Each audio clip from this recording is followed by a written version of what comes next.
Welcome to unique GK channel. వైద్యుల నిర్లక్ష్యంపై రోగులకు ఫిర్యాదు చేసే హక్కు ఎన్ఎంసీ ఇచ్చింది. జాతీయ medical commission, national medical commission NMC రోగులకు వైద్యుల నిర్లక్ష్యం, అనుచిత వైఖరి వంటి అంశాలపై నేరుగా ఫిర్యాదు చేసే హక్కును అందించాలని నిర్ణయించింది. ప్రస్తుతం అమల్లో ఉన్న ఎన్ఎంసీ చట్టం 2019 ప్రకారం ఫిర్యాదులు చేసేందుకు వైద్య వృత్తి నిపుణులు మాత్రమే అర్హులు. అయితే రోగులకు కూడా ఈ హక్కు ఇవ్వాలని ఎన్ఎంసీ భావించింది. ఈ నిర్ణయం వైద్య సేవల నాణ్యత పెంచడానికి, రోగుల అసంతృప్తిని తగ్గించడంలో కీలక పాత్ర పోషించవచ్చు. అయితే జాతీయ వైద్య విద్యా మండలి నిర్మాణం ఎలా జరిగింది? ఎన్ఎంసీ చట్టం ప్రకారం భారతదేశంలో వైద్య విద్యా విధానాలను నియంత్రించేందుకు ఈ నేషనల్ మెడికల్ కమిషన్ ను ఏర్పాటు చేయబడింది.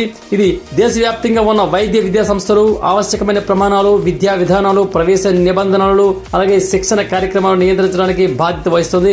అలాగే ఇది వైద్య విద్యలో ఉన్న సమస్యలను పరిష్కరించి నూతన వ్యూహాలు, అలాగే అభ్యసన పద్ధతులను రూపొందించడంలో కీలక పాత్ర వహిస్తుంది. అలాగే వైద్యులు రోగుల ఆరోగ్య పరిరక్షణలో ముఖ్యమైన పాత్ర పోషిస్తారు. అయితే వారి సేవలు ప్రాణరక్షణకు మౌలికమైనవి. అయితే కొన్ని సందర్భాలలో వైద్యులు నిర్లక్ష్యంగా ప్రవర్తించడము, అనుచితమైన వైఖరి ప్రదర్శించడము రోగులకు నష్టం కలిగించవచ్చు. అయితే ఈ పరిణామాలను అరికట్టేందుకు జాతీయ మెడికల్ కమిషన్ రోగులకు వైద్యుల నిర్లక్ష్యము, అనుచిత ప్రవర్తనలపై నేరుగా ఫిర్యాదు చేయడానికి హక్కును ఇచ్చింది. ప్రస్తుతం వైద్య వృత్తి నిపుణులు మాత్రమే ఫిర్యాదు చేసే అర్హత కలిగిన వారుగా ఉన్నారు. అయితే రోగులు తమ అనుభవాలను నేరుగా తెలియజేసేందుకు కూడా ఈ హక్కును ఇవ్వాలని ఎన్ఎంసీ నిర్ణయించింది. ఇది వైద్య సేవల నాణ్యతను మెరుగుపరచడంలో, రోగుల అసంతృప్తిని తగ్గించడంలో కీలక పాత్ర పోషించవచ్చు. అయితే రోగులు తమ ఆరోగ్య సంబంధమైన సమస్యలను, వైద్యుల నిర్లక్ష్యాన్ని ఎవరితో అయినా పంచుకోవడానికి ఈ హక్కును వినియోగించుకోవచ్చు.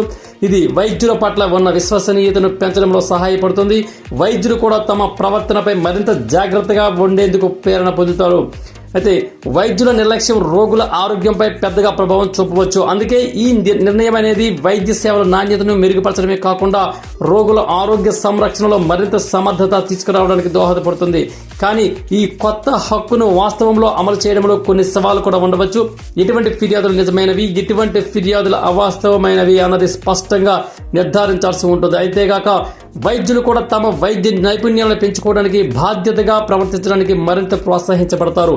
ఈ నిర్ణయం వైద్య సేవల నాణ్యతను మెరుగుపరచడంలో కీలకమైన అడుగు. రోగులకు స్వేచ్ఛగా ఫిర్యాదు చేసి హక్కు ఇవ్వడం ద్వారా వైద్య వృత్తి మరింత బాధ్యతాయుతంగా మారుతుంది. ఇది సమాజానికి లాభదాయకంగా ఉంటుందని చెప్పవచ్చు. Thank you. వీడియో మీకు నచ్చినట్లయితే సబ్స్క్రైబ్ చేయండి, మిగతా వారికి షేర్ చేయండి, అలాగే లైక్ చేసి కామెంట్ కూడా చేయండి. ధన్యవాదాలు.